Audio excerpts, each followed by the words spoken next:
और गोस्वामी पाद में हनुमान जी की कितनी सुंदर, यानी 2 बार वंदना की। पहली वंदना तो आपको सुनाई होती है,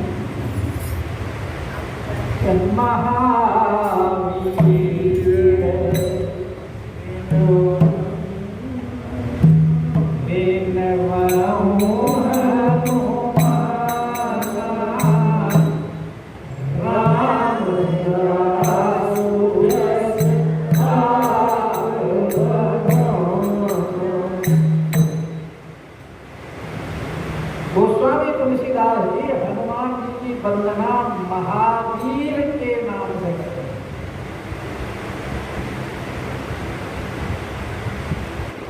और हनुमान जी है भी महावीर। अतुलित बलधामम अतुलित बल के धाम है हनुमान जी। और रामचरितमानस के अंदर सुंदरकांड और लंका कांड हनुमान जी की वीरता से कूट कूट कर भरा।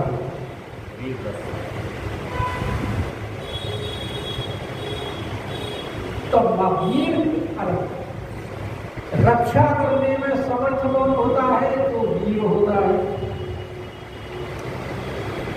भाई वीर ही तो आपकी रक्षा कर सकता है।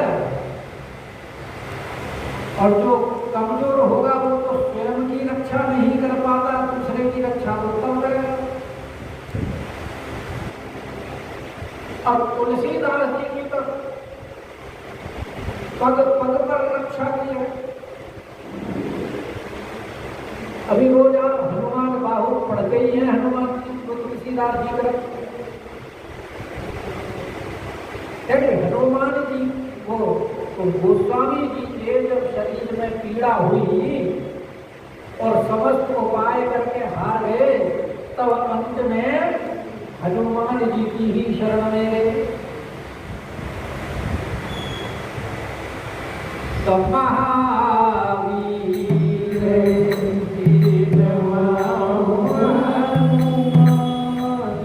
हनुमान जी ने एक शब्द और दे दिया, पहले महावीर से की, अब हनुमान शब्द से कर रहे। और इनका हनुमान नाम क्यों पड़ा?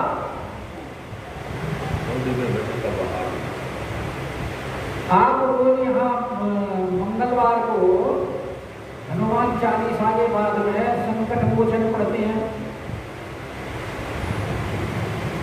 बाली समय रवि भक्ष्य लियो तव दीनहु तो रवि भक्ष्य लियो, क्यों भक्षण किया सूर्य का? क्योंकि हनुमान जी जब बाल स्वरूप थे और माँ किसी काम में लगी हुई थी और हनुमान जी को लगी भूख, और भूख लगी तो उन्होंने देखा कि तभी सूर्योदय हो रहा है, और जब सूर्योदय होता है तो उसका रंग होता है अरुण, और हनुमान जी ने समझा तो ये तो कोई लाल रंग का फल है, और हनुमान जी को लगी भूख तो उस फल खाने के लिए दौड़ पड़े। और संयोग की बात,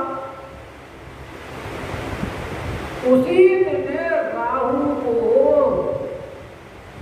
सूर्य देव को भक्षण करना था, सूर्य ग्रहण लगने का मुहूर्त था। अब हनुमान जी ने तो उठा कर अपने गाल में रख लिया, और राहु को आया तो राहु को पकड़ कर मार दिया। अब राहु भागा इंद्र के पास गया, बोले कोई नियम में परिवर्तन हो गया है क्या? भाई जो समय सारणी है उसी के हिसाब से ही तो कार्य होता है प्रकृति का। इंद्र बोले क्या बात हुई?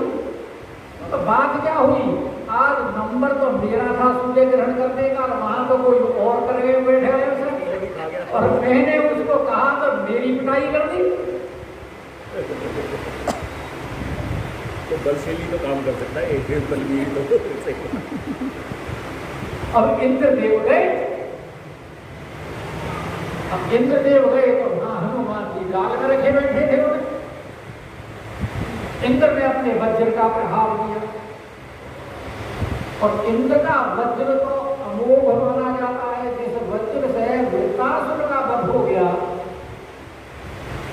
जिस वृत्तासुर के वध करने में समस्त आयुध विफल हो गए, और फिर दधीची के पास जाकर उनके हड्डियों का दान मांग करके और फिर उसका वज्र बनाया,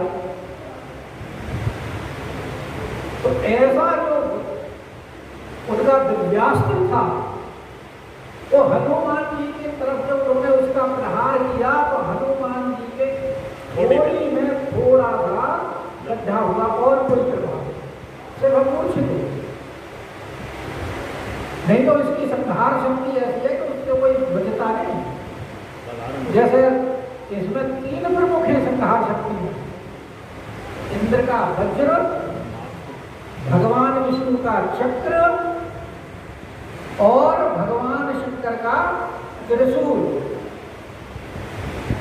और लेकिन इनसे भी एक शक्तिशाली है कि जो इनके मरे न मारे, वो तो भाई ब्राह्मण का जो रोष वचन होता है उससे नहीं बच सकता। यही तो बात समझाई थी प्रताप भानु।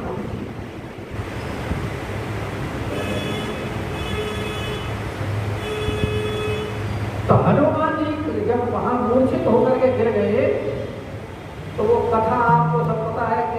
क्योंकि पवन के पुत्र हैं, पवन ने अपना वेग बंद कर दिया जिससे त्राहिमाम मच गया। फिर सारे देवता आए, सबने हनुमान जी को अपनी अपनी शक्ति प्रदान की और तब से हनुमान के पास समस्त देवताओं की शक्ति है। इसीलिए ही तो जब इंद्रजीत ने उनको ब्रह्मास्त्र का प्रहार किया है तो हनुमान जी अगर चाहते तो ब्रह्मास्त्र उनका कुछ बिगाड़ नहीं सकता था, लेकिन भगवान के कार्य के लिए उन्होंने और दूसरी बात यह है कि ब्रह्मा जी का सम्मान करने के लिए कि जो न ब्रह्म समान हो और महिमा ही अपार। तो हनुमान जी का तब से नाम पड़ा हनुमान।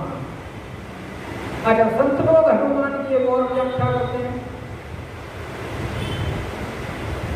संत लोग कहते हैं जिसने अपने मान का हनन कर दिया वो हनुमान।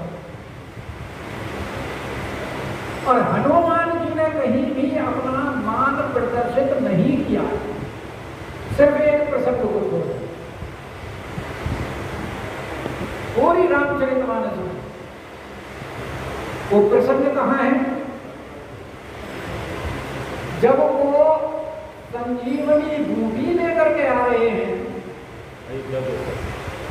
और भरतलाल जी के बाण से जब नीचे गिरे हैं और वहां जब कथा सुनाई है भरत जी को, तो भरत जी ने कहा अरे ये तो बड़े संकट का समय है, आपको तो विलंब हो जाएगा, आप ऐसा करो पर्वत सहित मेरे बाण के ऊपर विराजमान हो जाए।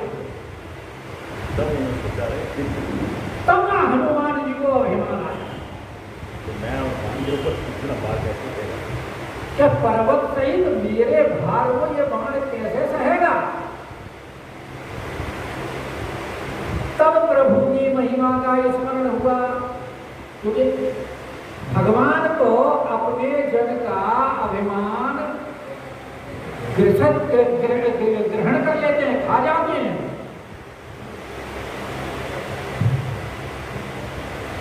इसीलिए हनुमान जी को जब भगवान के बल का स्मरण हुआ तब फिर वहां उनको अपनी भूल का आभास हुआ।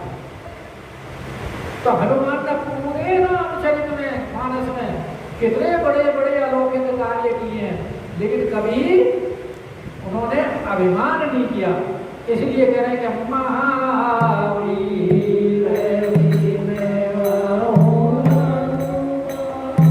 और इसी गुण के कारण भगवान राम ने स्वयं अपने मुख से उनके गुणों का बखान किया है कि राम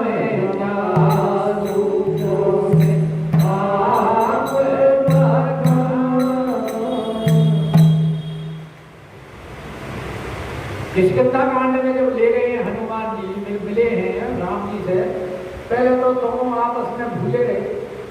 हनुमान जी राम जी का परिचय पूछे कि को तो श्यामल गौर शरीरा कठिन भूमि को मदनामी कारण हे तुम मत स्वामी की तुम नर नारायण में कोई। वहाँ सारा उनका वर्णन कर दिया और राम जी भी ऐसे ही बताने लगे कि भाई जब तू हमारे से, क्योंकि भगवान को वो ही का पट छल छिद्र न भावा और ये विप्र रूप धर के गए थे वहां। तो बोले कि तू हमारे से छिपाव कर रहा है तो हम भी छिपाते करते छिपाव कर देते। तो कौशल्य दशरथ के जाए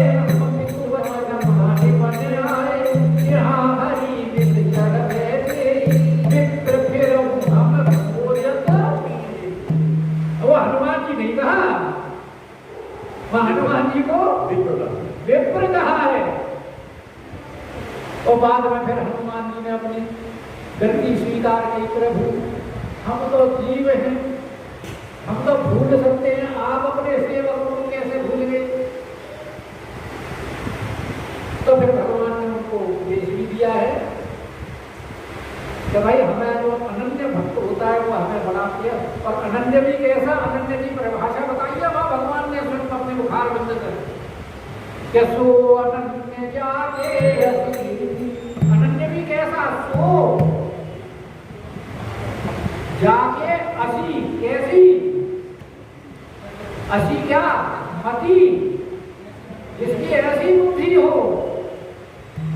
कि जो अनन्य उसको अनन्य मानेंगे, जो अनन्य जाके असी और मन की न डर रही हनुमान, हनुमान जिसकी मति टलमल ना हो, किस बात में टलमल ना हो, तो बात तो बताओ प्रभु।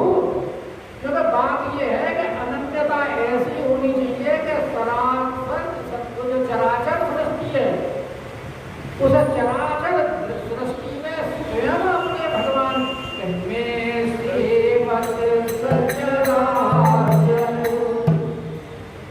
चराचर जितनी भी सृष्टि है वो सारी सृष्टि में कौन है, स्वामी, ये सारा मेरे स्वामी का ही रूप है। अब फिर भगवान उनको कहते हैं कि ते मम प्रिय लक्ष्मण ते, क्या भाई तू तो मुझे लक्ष्मण से भी दूना प्रिय है।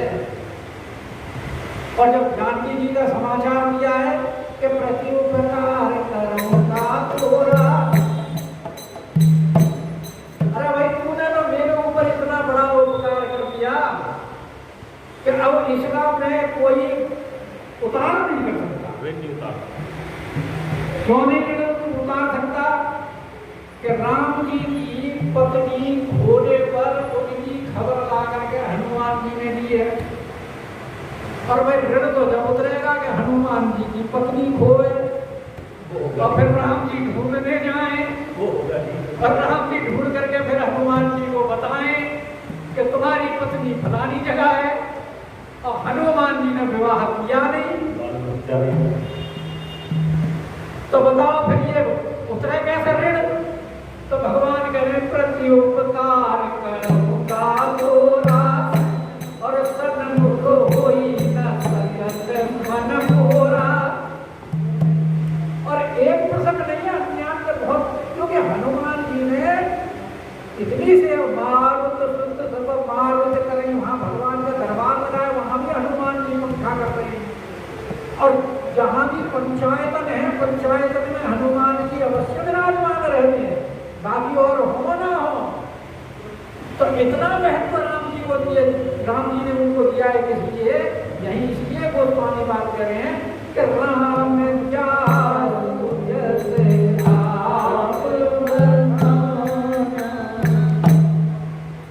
इसीलिए हनुमान जी की दो बार वंदना गोस्वामी पाठ कर रहे हैं। प्रणव पवन कुमार और भगवत पावक ज्ञान घन।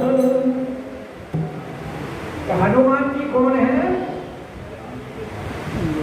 पवन कुमार, वायुपुत्र हनुमान जी हैं।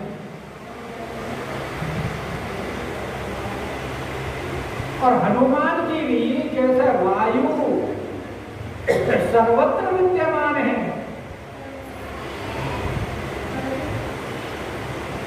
ऐसे ही अपने सेवक की रक्षा करने के लिए हनुमान जी सर्वत्र रहते हैं।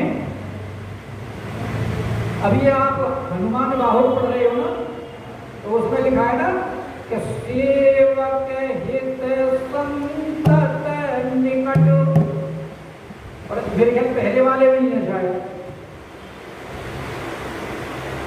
लिखा है। तो सेवक हित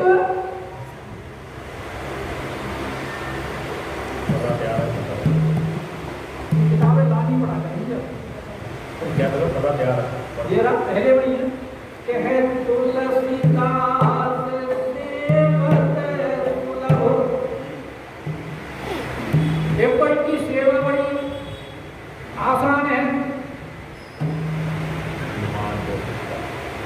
जो कि हनुमान दिया है कि कितना सुंदर बात लिखी है हनुमान चालीसा में। औरों के लिए तो अनुष्ठान वगैरह इत्यादि करने की आवश्यकता होती है, और देवताओं की उपासना के लिए, उनको दिखाने के लिए।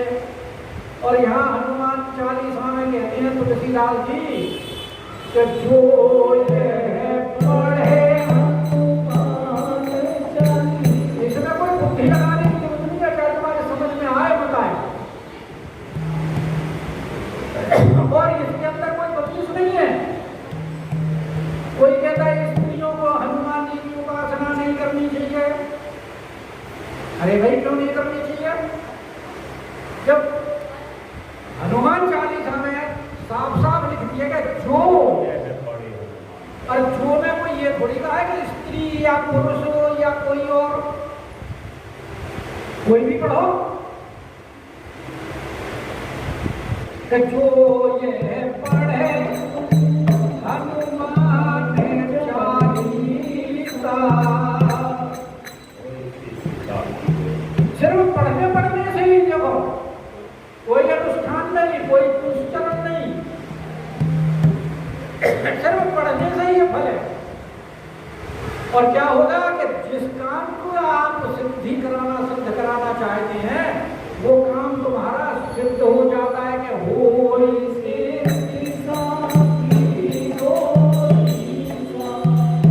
अच्छा। इन्होंने गारंटी क्या है इसकी का काम सिद्ध हो जाता है? क्योंकि भोले बाबा बैठे साथी गौरी सा, भाई इनसे बड़ा कोई साक्षी है? भगवान शंकर से बड़ा कोई साक्षी आपको नहीं मिलेगा, क्योंकि भगवान के तत्व को जितना भगवान शंकर जानते हैं उतना और कोई नहीं जानता। जब सारे देवता मिलकर के और भगवान के पास जाने लगे, कहाँ ढूंढे भगवान को, जब धरती गई थी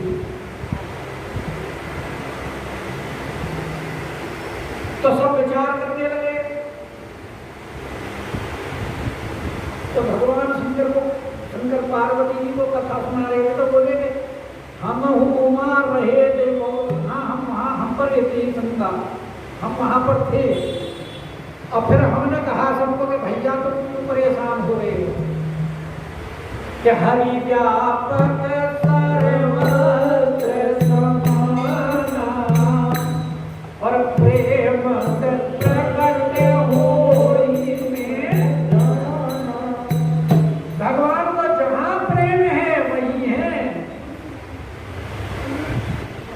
इसीलिए क्योंकि भगवान के स्वभाव को जानते हैं कि उमा राम स्वभाव जाना और पाई भजन तरी भावना। भगवान का तो स्वभाव ही ऐसा है कि जो उनके स्वभाव को जान जाता है उसको भजन के अलावा और कोई कुछ सूझेगा ही नहीं। व्याघ्र प्रणय पवन कुमार, अरे खल बन पावन ज्ञान। एक तो पवन के पुत्र रूप में हनुमान जी की वंदना की है, और दूसरे अग्नि रूप में उनकी वंदना की है कि खल बन पावन, यानी जो दुष्ट हैं उन दुष्टों का जो दुष्ट रूपी बन हैं उसको जलाने के लिए अग्नि स्वरूप हैं।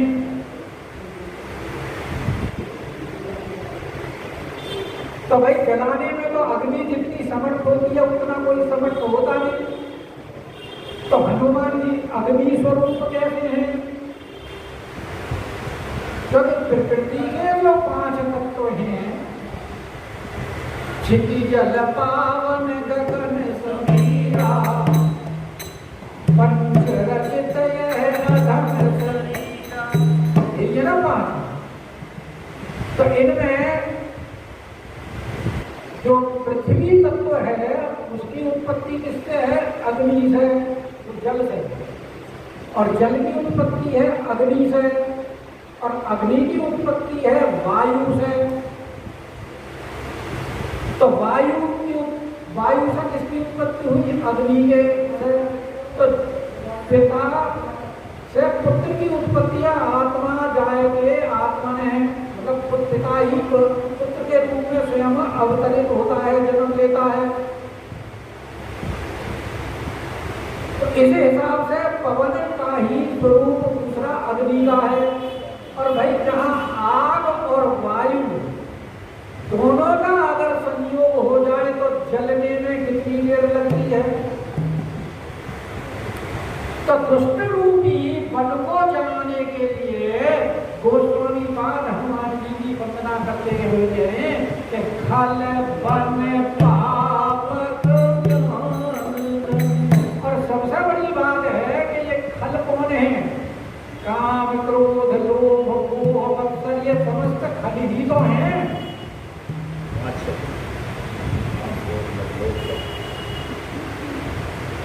और इनको जलाना जो है वो परमार्थ के, जब तक ये नहीं जलेंगे तब तक ज्ञान उत्पन्न नहीं हुआ, क्योंकि ये अज्ञान है।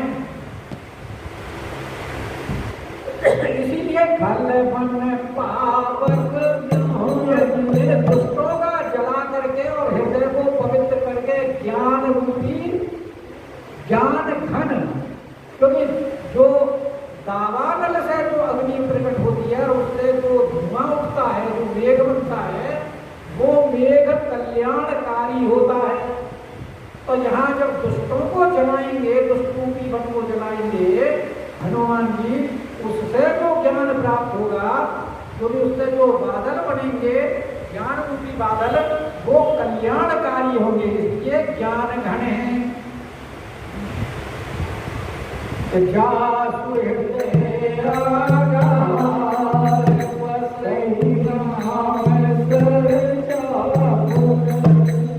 अब हनुमान जी के हृदय को भगवान ने अपना घर बनाया हुआ है। और वो घर क्यों बनाया है, कैसे बनाया है, इसके बारे में अगर कल वर्णन कर दें तो कैसा रहे? करना ही कल ही पड़ेगा। 8:30 हो गया। तो पहले देखा था, आप घड़ी देख रहे तो समझ गया। राजा